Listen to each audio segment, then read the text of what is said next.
Greetings and salutations, travelers of the internet, and welcome to the Lit Round Table. I'm Joseph. And I'm Anna. We'll be your wise or not so wise mentors for today's audio adventure into all things storytelling. Storytelling. We're on episode 23 of season 3. There's some nice symmetry there. 3 and 3. Symmetry. I do like the number 3. You do. But, you know what I was going to do for today? That I just remembered?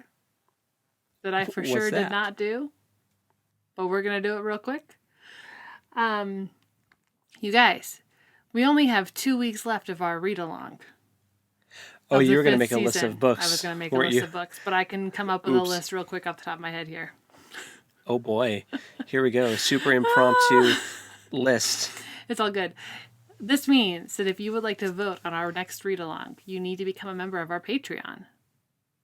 Any level of our Patreon will get you voting rights. So if that is something that you are interested in, you need to head over there. The link is in all the descriptions, and get those sweet voting rights. But without further ado, here are our 3 options for the next read-along that you can vote on. The first is Tress of the Emerald Sea by Brandon Sanderson.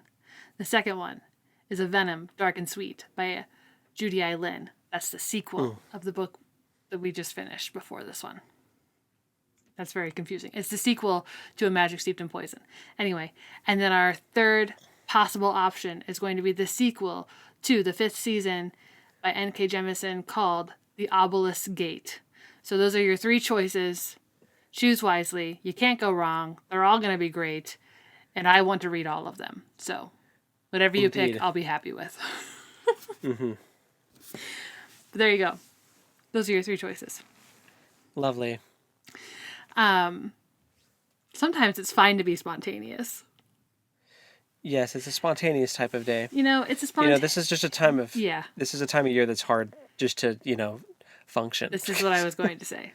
I have... Today, I turned in my last paper for the semester, which means I can officially enjoy the holidays, which is lovely. That is lovely. I'm happy for you. So, and while we're recording this, we're just a couple days away from doing family Christmas together, which I'm super excited about. Yeah, you're going to see me the day after tomorrow. Yes, it's going to be great. And you're going to meet Blake. It's going to be wonderful. It'll be super fun. It will be.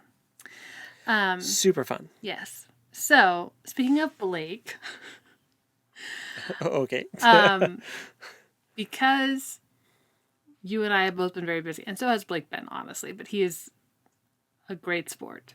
Because I texted him and said, I need a topic for the podcast.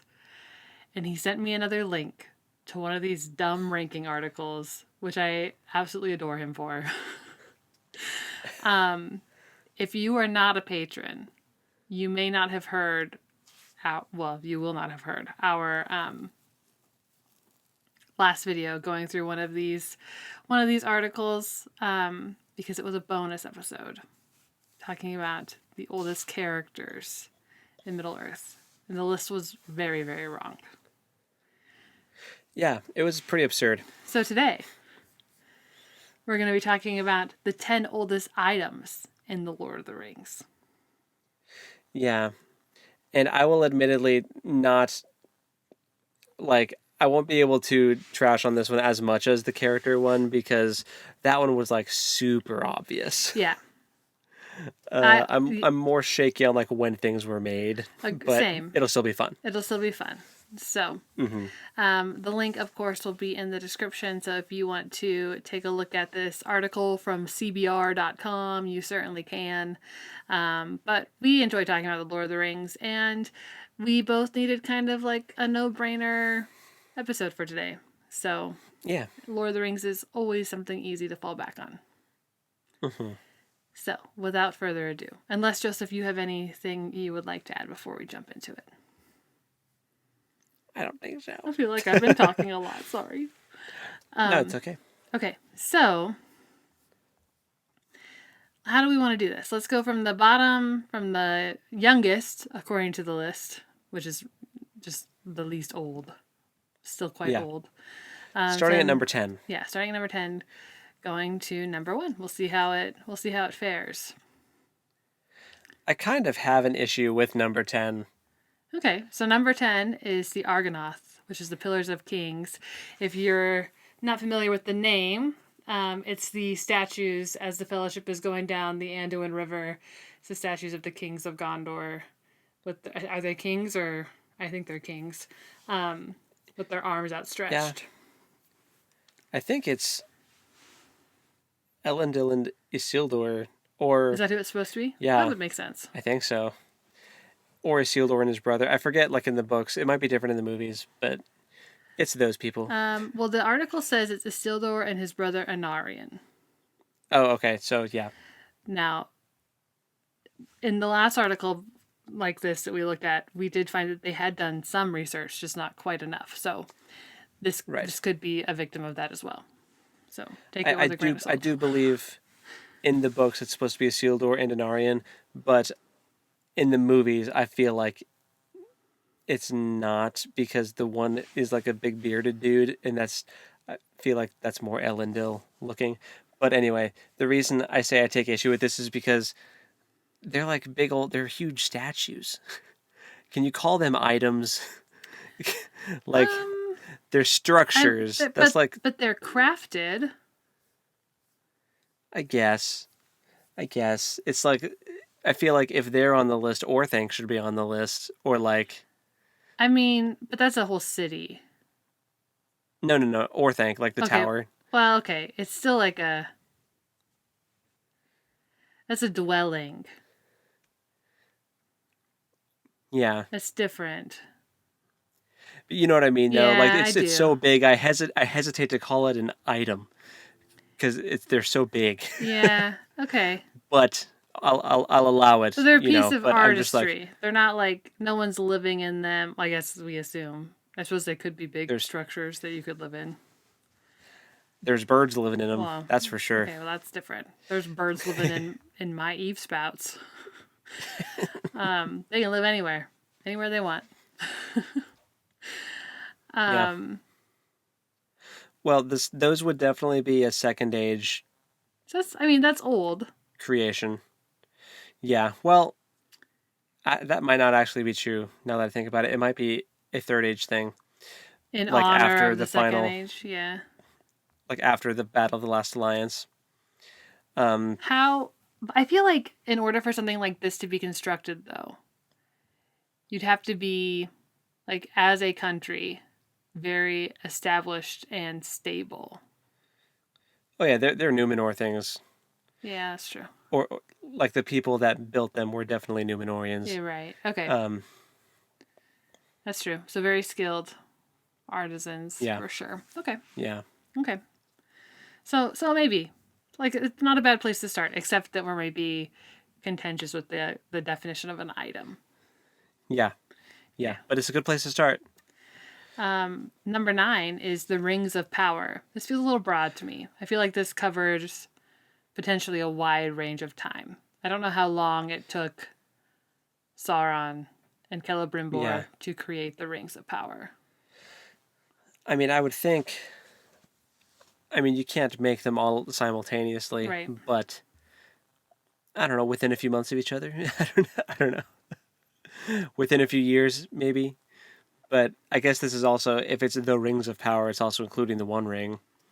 Yeah. But that was definitely a second age thing. So. Okay. Well, this says that... This is interesting when thinking about the show, The Rings of Power, because they definitely broke... If this timeline is to be believed, they definitely broke the timeline. Rings of Power broke the timeline in a lot of ways. Well, yeah, I know. But, like, so this says that Sauron approached the elves and gave them power, and he helped them create the rings for the dwarves and the men together with the elves. And then Sauron left, and the elves made their own 3 rings. Which is this why the elves did not succumb to Sauron? Because he wasn't involved in the creation of their rings? That is actually correct. He did not have a direct hand in the creation of the 3 elven rings, which is why when he used the One Ring, they were not immediately subjugated Fascinating. And then 10 years... by the One Ring. Okay. And then 10 years later, Sauron forged the One Ring himself. So we're talking about at least a 10-year span. But probably more like... No, way more. I don't know. It's a significant amount of time. Like, maybe a decade. Yeah. A century, almost. Yeah. But he was hanging out with the elves for a long time before he booked it. Yeah, well, he was undercover as the giver of gifts. Creepy. Okay. Yeah. So do we think the rings are older than the Argonauts? The Argonath? Yeah. 1,000,000%. Okay. Yes. This is so far safe. Okay. The next one I think maybe not. So number 8 is Narsil, which is the reforged Anduril. Or reforged as Anduril. So the original shards that so Narsil and Anduril are Aragorn's sword. That which is the sword of kings. So Isildur had this sword. Uh-huh. And Elendil had the sword even. So no doubt a very old sword. For sure Second Age. Mm-hmm. Do we think it's older than the Rings of Power? Well, so the article is actually correct in that it's actually originally forged by a dwarf. Okay. And that is Telkar, who was a very renowned dwarven smith. They did spell dwarven wrong, but that's okay. A dwarfen smith. Wow. Was this article written by ChatGPT? This article was not written by anyone who knew that Tolkien created a different conjugation of the word dwarf because he didn't like the F. So he changed it to a V anytime there's more than one. Anyway. So basically, Telkar, I believe he lived in the First Age. So, like, is it possible that Narsil was forged in the First Age, which would predate the Rings of Power? Yeah. But it's a gray area. I don't know exactly when it was forged. How does it get to... Okay, well, this also makes a good point that this is the same sword that cuts the One Ring from Sauron's finger. So they were for sure contemporaries. If this is the sword that Elendil wielded, and then presumably Elendil had it before the fall of Numenor... Mm-hmm. Which I think would be a safe assumption. Yeah. But the One Ring and the Rings of Power already existed well before the fall of Numenor. Mm-hmm. So it's just as far as like when it was forged, who gave that sword to the Numenorians? Well, that's what I was going to ask. How did it get from Telkar to the Numenorians? I would have to do more research, but I will concede that it's possible. Okay. That the sword is older than the Rings of Power.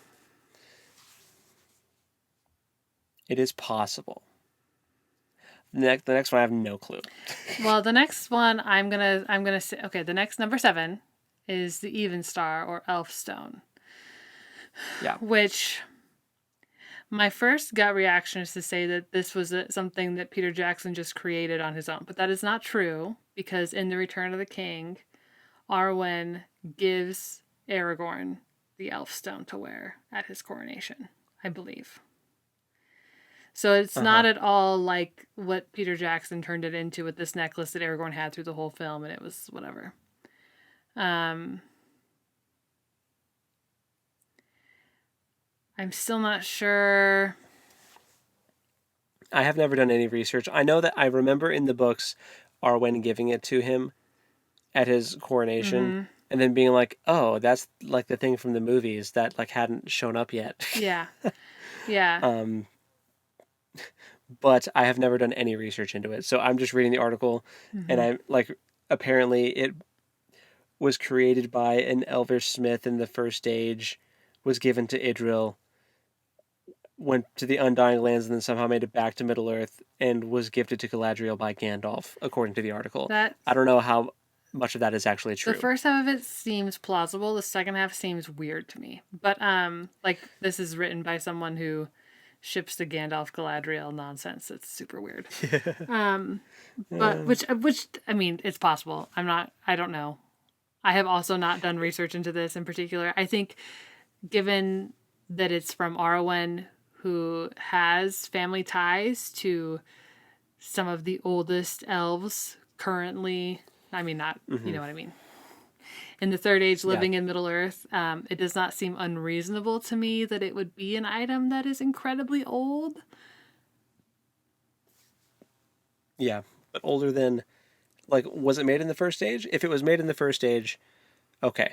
Right. I'm willing to concede it could be older than Narsil. It's older than the Rings of Power. Again, I haven't done any research into that. But also, as far as the whole Gandalf Galadriel thing, it's highly likely that Galadriel knew Gandalf before he was in the Istari. So I mean, maybe. I mean, I'm not doubting that Galadriel and Gandalf have known each other for forever. It just seems like a weird thing. I don't know. The Peter Jackson Hobbit movies make me so nervous about anyone talking about Gandalf and Galadriel together because they're just so weird. They just made their relationship so weird. Yeah. Why is everyone trying to ship Galadriel with everyone other than Celeborn? I don't know. She has a perfectly good husband right there. We could just build that relationship and make it beautiful like it is. There's the whole Rings of Power. They try to ship Galadriel with Sauron, and it's weird. It's weird. But now I'm going to need to do some research on the Even Stars. Maybe we'll have an episode about that later. Okay, cool. Okay, number 6 is Durin's axe. This I know nothing. I have no idea. What do you know? Same, nothing. I know. Okay. Well, as far as Durin goes, Durin is this. I mean, so like the Balrog is called Durin's Bane, Right. right? There's a Durin in the Rings of Power show that we know. So Durin is supposed to be like this reincarnating figure Right. in dwarven lore, who is like basically their like prime dwarf, like the leader of the dwarves, the strongest. Like He's Thor coded. Yeah, he's the alpha dwarf. Whenever he's reincarnated, he becomes like the leader of the dwarves. He takes the name of Durin, and apparently he has his own axe. Does the axe get handed down from Durin to Durin? No clue. This talks about an axe and a helm being symbols of his rule. But as far as like when the first Durin would have existed, I mean, it would have been shortly after the elves woke up because they were asleep until the elves woke up. Right. So, like, yeah, it's possible that if this axe was made shortly after the dwarves woke up, that, yeah, it could be pretty stinking old. It could be. That is assuming that it's the same axe that keeps getting passed on and they haven't, like... Right. It's not just, like, they each have an axe that becomes known as Durin's axe.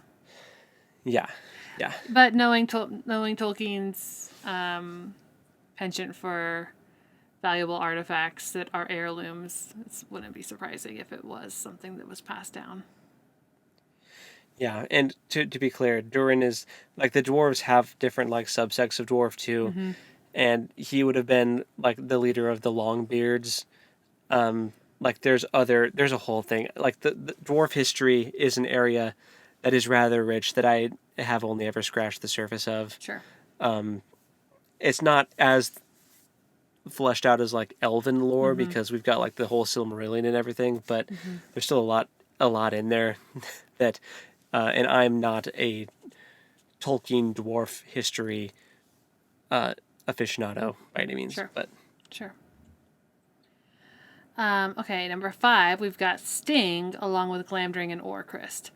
Okay. I will say that there is an error here where it says Sting is the only sword shown in the Hobbit and Lord of the Rings movies with an early warning system. And false. While the movies do only have Sting do the glow thing, it is not the only sword that does that. No. I think Orcrist also does it. Or is it Glamdring? Or do all three of them do? Yeah. Because they're all from the same time. They're all blades that were forged in Gondolin during the wars in the First Age. So yes. During the First Age, how funny is it that Frodo's running around with a sword older than Aragorn's? Yeah. It's pretty funny. And so, but here's the thing: if this list is to be believed, Durin's axe should definitely be older than if Durin's axe was made in the First Age, like shortly after the dwarves woke up, it would definitely be older than Glamdring and Sting and all that. But so there's a potential error there. Sure. But again, I don't know enough about dwarf stuff to really call it out. But no, those 3 swords are stinking old for sure. Yeah, agreed. I have a problem with number 4. Number 4 is Khazad-dûm, the Mines of Moria. I have an issue with this. How is this older than Durin's axe? How is this an item? Well, also that. This one, okay. I have more of an issue with this one in particular than even the Argonath, because this is literally a mountain range with a mine in it. So are we saying that the whole mountain range is older? Because yeah, probably. But like, that's cheating. I don't think this belongs on the list because Khazad-dûm, the Mines of Moria, like you said before, Orthanc couldn't be on the list because that's like a residence, that's like a building. Oh, for sure. The Mines of Moria is a whole kingdom. Yeah. No, this completely. does not belong. Completely agreed. But if it did count as an item, which it does not, there's no way it's older than Durin's axe. Correct. It's absurd. The only way you could argue it is if Khazad-dûm is like the first dwarf kingdom ever founded, and that's where the axe was made. But that's a lot of ifs. That's a lot of mental gymnastics. Yeah. And it's a place. It's like, what are the oldest items in America? Up first, the Grand Canyon. Like, what? It's not an item. Right. Yeah. I mean, this says that it was created 300 years before the creation of the sun. But still, it's a residence. It's a kingdom. If we were ranking the oldest kingdoms in Middle-earth.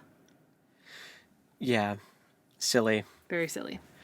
Silly. Yeah, if we like ranking the oldest cities, like that kind of thing, then it would definitely belong on the list. But this is the oldest items. That makes no sense. That should not be on this list. Agreed. If that's on this list, where's Rivendell? Well, clearly Rivendell is not that old. Where's the Grey Havens? Clearly the Grey Havens are not that old. Oh, come on now. I'm being very facetious. Where is Treebeard's house? Facts. Where is his little stoop that he hangs out on? That's funny. Anyway, the next one is actually legit. The next one I hadn't even thought about. Being like, this kind of blows my mind. Number 3 is the Ring of Barahir, which is the ring that Aragorn wears. It has a green gemstone, and it has the serpents going around it. And there's flowers too. Are the serpents devouring each other? One of them is crowned with flowers. The other is devouring itself or the other serpent. Yeah, very symbolic. I knew it was old because I knew that it went back to Beren and Luthien days. But it had not occurred to me that because it goes back to Beren and Luthien, that does in fact make it older than the Rings of Power. Yeah. And the One Ring.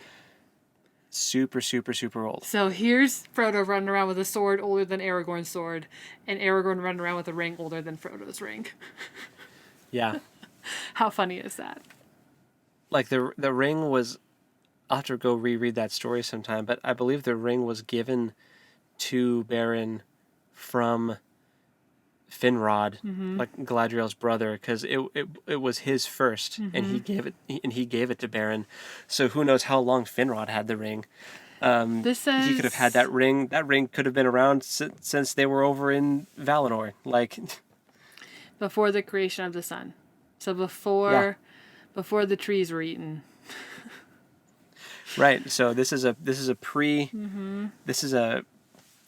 pre-darkening, pre-sun ring. Crazy. Yeah. They did spell eternal wrong. This is funny. They've got all I'm telling you, these. They've got all these. it's a ChatGPT article. Do we think that's what's happening? It could be. I don't know. It for sure was not spell checked, because enteral is not a word at all. Nope. But like, it's doing a good job spelling all these bonkers fantasy names, which I think is funny.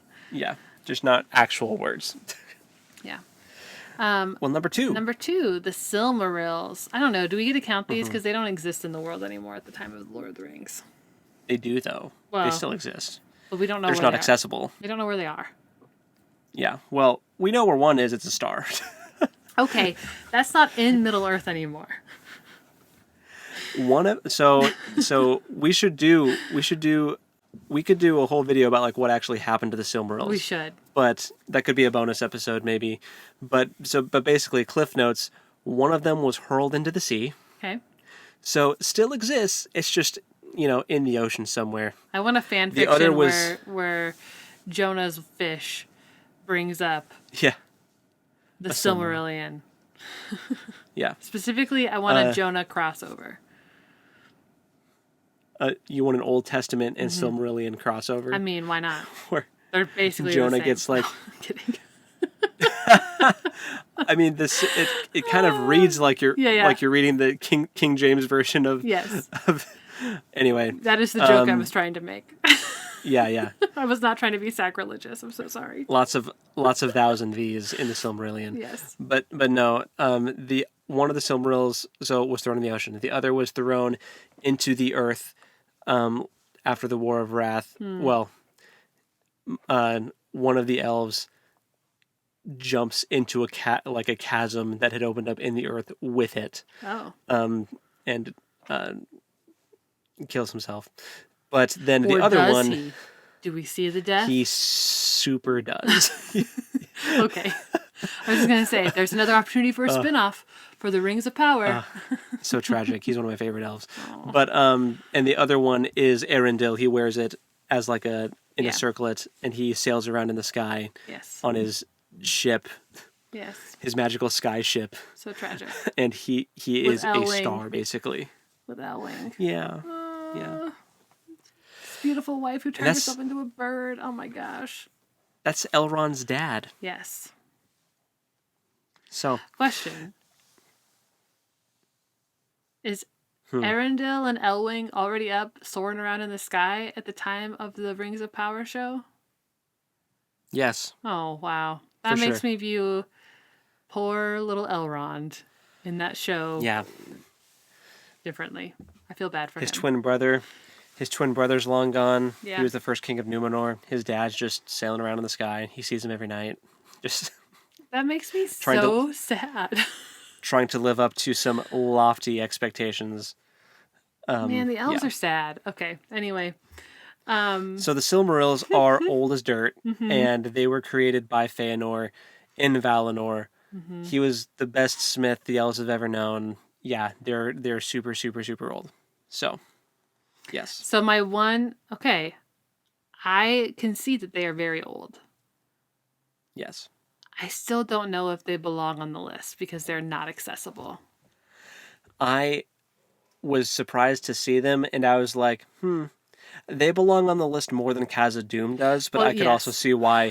I could also definitely see why you wouldn't include them, because they are intentionally removed from play. Right. They are not accessible by anyone, although there's some fun fan theories about how the Arkenstone might actually be a Silmaril. I don't buy into it. But it's a fun theory. It's a fun theory. I don't mind that theory, but if one of them has been cast into the earth, that doesn't really work. Although I suppose the dwarves, they do like to dig things out of the earth. So yeah. But you know what? Even if it is the Arkenstone, it's back in the earth again with Thorin. Yeah. So, Yeah, the article, of course, references the Light of Arendelle, which is not a Silmaril, but it's related in that it It kind of has mimics. it's infused with the light of a Silmaril. Right. I still think that's weak sauce, but Well, and that for sure doesn't count. no, It's not that old. no, But that's the image they use because there's, of course, not like a real picture of the Silmarils except for like illustrations. But right. okay, There's no canon images. right. Number 1 is the Palantiri, which is fascinating. Yeah, they were actually also super super old, and I think that they do actually belong on number 1. Yeah. Okay. I think they actually may have got. I mean, they got the number 1 spot right mostly in the last one That's with true. Sauron. So, He should tie with others, but Yeah. yeah, that they were also creations of Feanor, and I believe they were made before the Silmarils. And yeah, they were communication devices that the elves used. So That the elves used and then Numenor used, apparently. yeah, they were gifted to Numenor, and then they were like Gondor used them for a while because Numenor kind of split up and became Gondor and Arnor. Right. And And then they were yeah. mostly lost in the Third Age, except for a couple, which get people into trouble. Yeah, because Sauron has one.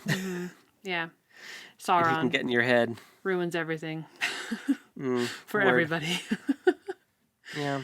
Yeah, I think the Palantiri at the top of the list is a good call. I can't think of anything that would be older that's still in play.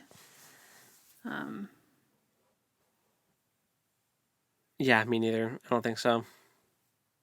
Because it's not like wizards. I mean, wizard staffs. They wouldn't have been around until later, and even they're replaceable. Like Gandalf's is replaced a couple times.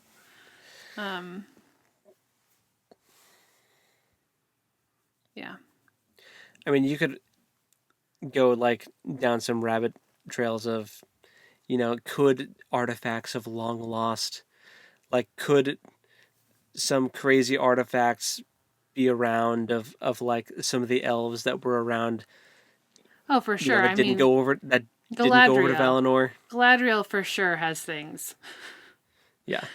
Even Thranduil. Yeah. Like he's like I'm sure there's unnamed ancient items floating around that we just don't know about, but I think that the Palantiri belong at the top of like known and named items. Yeah. Agreed. So unless we're talking about Treebeard's little basin of water. That could be old as dirt. yes. It probably is. Yes. It's Because not it's named. made of stone. Yes. Yes, exactly. But it's not named, other than being a basin. Special and trout in it. Tom Bombadil probably has some old stuff. That's true. I think Tom Bombadil's feathered cap belongs at the top of the list. It has or his yellow boots. They have a better place on the list than the Argonauts or the Mines of Moria. Khazad-dûm. Get out of here. Get out of here. Yeah, pretty funny. Pretty absurd. The Mithril vest could be on the list, maybe. Honestly, yeah, so that's the list. I think that list was better than the character one. agreed.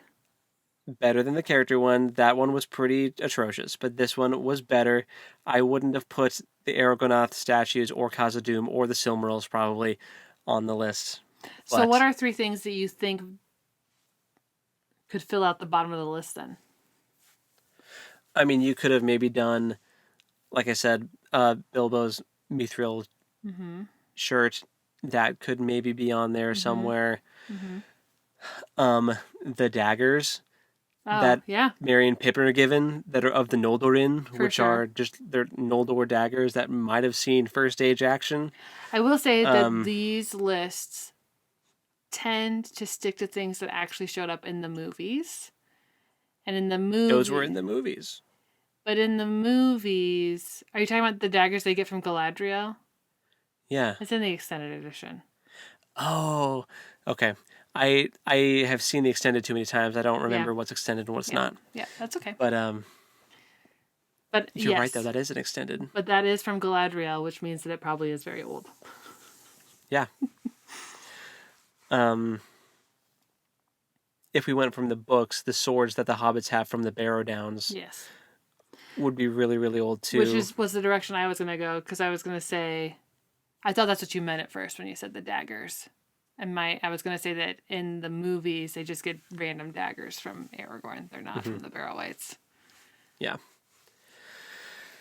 Those are the main things that come to mind. The Arkenstone. Mm-hmm. Like, let's see. Yeah, those are the main things. I can't think of anything else off the top of my head, but like, there's certainly other things you could put on it. I wondered about the Yeah. in The Hobbit, the special arrow that Bard uses. Oh, the Black Arrow. Yeah. Yeah, maybe. But I don't have any idea of how old that would be, just that it was from a time where dragons were more common. Which is presumably a while ago. The swan ships at the Grey Havens. Do those count as items? They're vessels. I don't know. Maybe. Sam's rope. Sam's rope did occur to me, but then I was like, they could have made that whenever. They could have made that last week. They're elves. Yeah. Yeah. And I'm sure there are things in Rivendell. I know there are things in Rivendell that Elrond has been hoarding. You Yeah, he's can't a tell hoarder, me that for man sure. is not a hoarder. No. Excuse me, that elf. Uh, He had the shards of Yeah. Narsil for forever. Just hanging out. Waiting. On display. he definitely has some first age heirlooms. Actually, that is a movie fabrication. In the books, Aragorn had the broken sword with him the whole time. And the Ring of Barahir. Yeah. Aragorn is also So- a hoarder, but a lightweight hoarder because on the move. He's a woodsman hoarder. Yeah. Just an overly sentimental lumberjack. Yes. Is basically. Yes.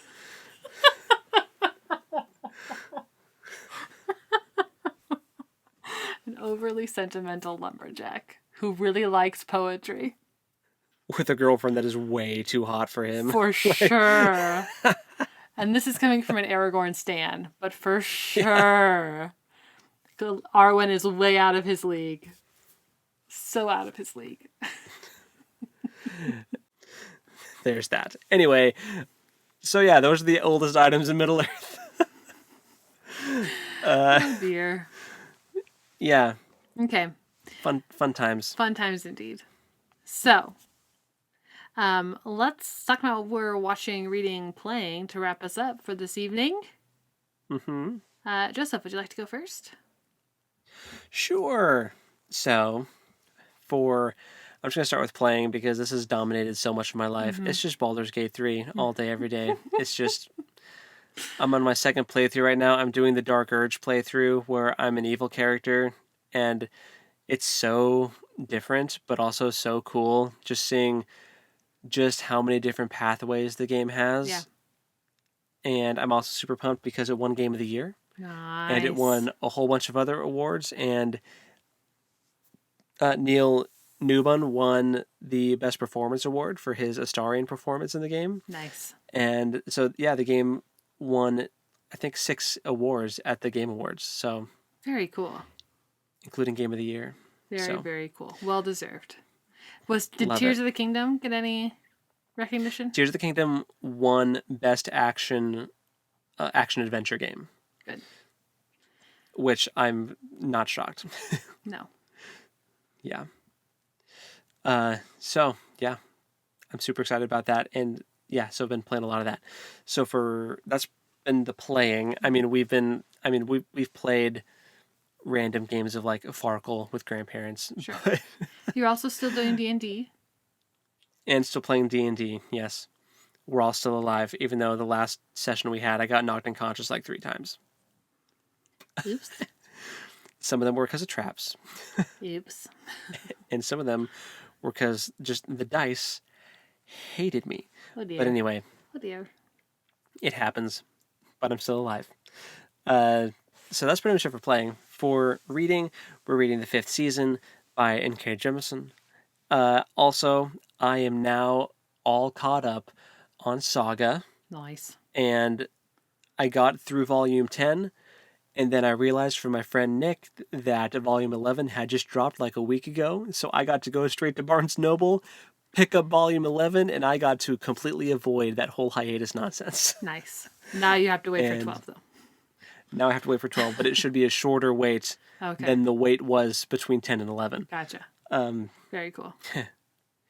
Yeah, so, and man, I love that story so much. It just rips your heart out and smashes it. Yeah. And then tapes it back together again. Yeah. And then smashes it again. Yeah.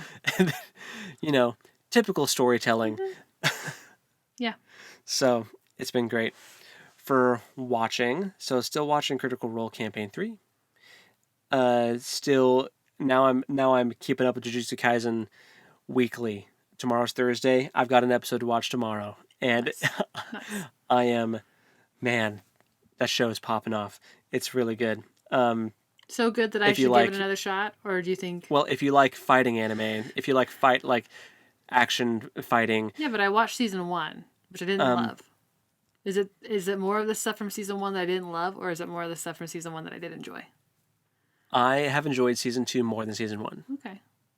I think you'll enjoy season 2 more Okay. because it starts with doing the backstory of Gojo and Oh, that'd be nice. Keto when they're back as students. Oh, okay. So you see some really cool backstory stuff. Okay. Maybe I'll give it a shot. So I think you would like season 2 a lot more than 1. Okay. But anyway, yeah. So keeping up with that. Also, Spy Family. I have a couple episodes I need to catch up on, but I am trying to keep up with that one. And Hope and I have been watching because she has seen it, but I haven't. But we've kind of been slowly plugging away at Freaks and Geeks. Oh, I've seen Freaks and Geeks. Oh my gosh. Yeah. What a great show. It is great. It's hilarious. it is so dated, and I love it. It's, oh my gosh, so dated. I love it. That's been a good time. Good so, Good yeah, that's deal. pretty much all the watching. Although I really want to see a movie that you've seen. Yes. So tell me about it. What have you seen? Okay, so I'll start with my watching, just because of that teaser. This past weekend, Blake and I went and saw Godzilla Minus One, which, okay, we're going to have to do an unpacking episode on this because it's so unbelievably good. But I will say this. I have never seen a Godzilla movie before. Blake was excited about it, and so, of course, I was excited about it. And I was just expecting a monster movie. And it was not a monster movie. I mean, it is a monster movie, but it's a post-war examination on the human condition, and it is amazing. I love it. Literally, that's awesome. The movie ended, and I looked at Blake and was like, "Oh my gosh, how was that so good? How was that so good? That was a Godzilla movie. It had no right in being so good." Joseph, it is my movie of the year. Dude, I have heard other people say that too, and I want to see it so bad. It is so good. You have to see it.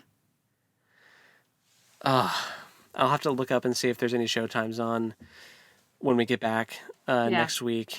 I mean, if we didn't already have a super packed weekend, I would be like, we're going to go. We don't have a theater in our hometown right now, but we are going to go.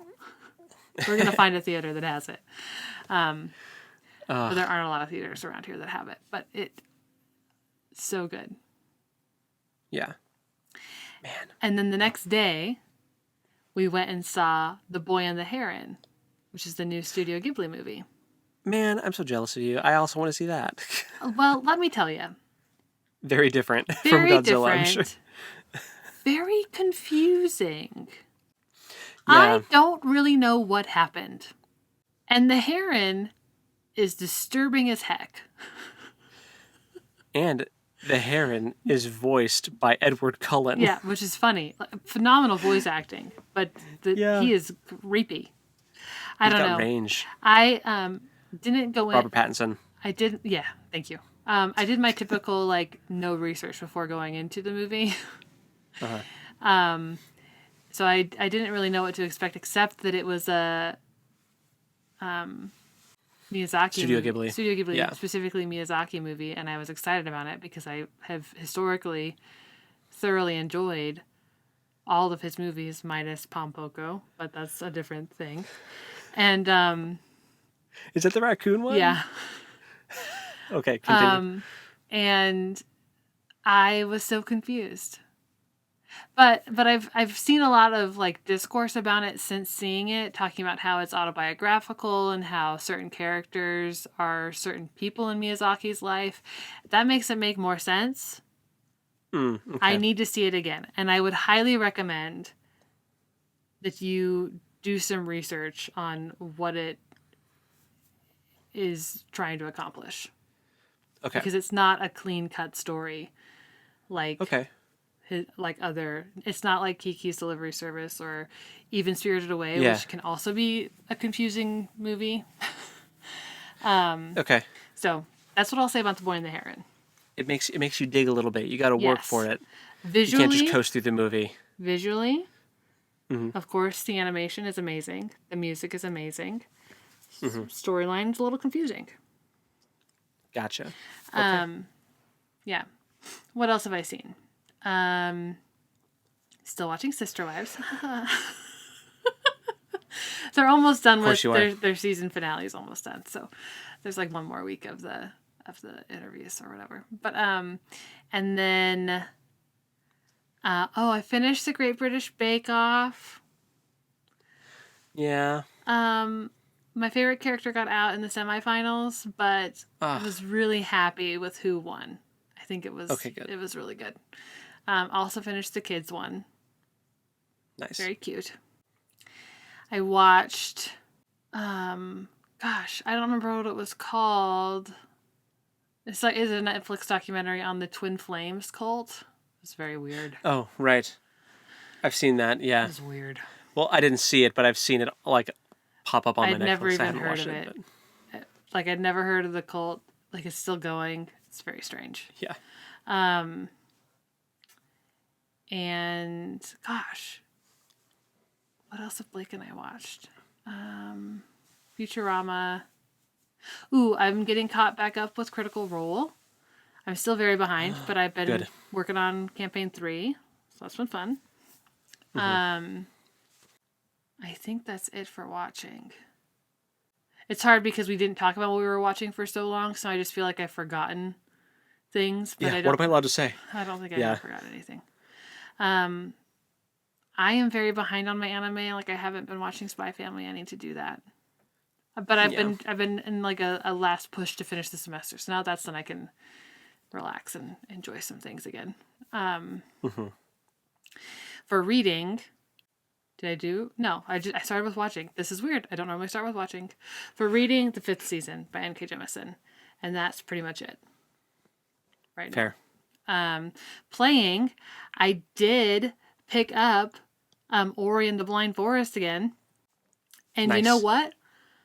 I was like one little jump away from getting into the final run. Which is ridiculous. And the final run is very hard, so I have not gotten past it because I also took a like 5-month, it wasn't 5 months, like a 3-month hiatus from playing, so I'm a little rusty. Yeah. And like I don't remember all the things I'm supposed to be able to do to overcome this last run. But it's fine. I'll figure it out. I have faith in you. Thanks. So, that's what I got. Nice. Yeah. Super fun. Yes, indeed. Cool. Well, I'm excited to see you the day after tomorrow. Me too. It's going to be great. And I will have to tell you when I do eventually see the Godzilla movie. Yes. We will have to do an episode on it. Because, oh my gosh. And the fact that it came out the same year as Oppenheimer. Oh, yeah. And crazy. Also, The Boy and the Blue Heron kind of set at a similar time. It was like, Okay. it's set right after the war. Oh, okay. So, like, timeline, very similar. Very different. Yeah. But both dealing with grief in a profound way. I will say that. Yeah. Yeah. So. Yeah. Well, I'm excited. I'll let you know when I see it. Yes. All the things. I want to see all the things. Yes. Also, I think I need to see more Godzilla movies. Yeah. Blake did say it was kind of unfortunate this was my first one because he said it's the best one. The bar is set Very, too high very high. now. But it's all good. It's all good. Yeah. Well, for next week, it's going to be another read-along episode. Yes. So get going on that. And once again, join our Patreon and become a patron if you want to vote on the next read-along book. Yeah. And yeah, it'll be a great time. It will. So we normally do a little hiatus. We do. Between. We normally take January off. Okay, so we'll probably do, I think then just like one more, it might just be one more season 3 episode. Yeah. So yeah, we'll have to figure out what to talk about during the season 3 finale. Mm-hmm. But yeah, so stay tuned for that. But yeah, I guess until next time, go read something cool. And we'll talk at you next time. Later. Bye.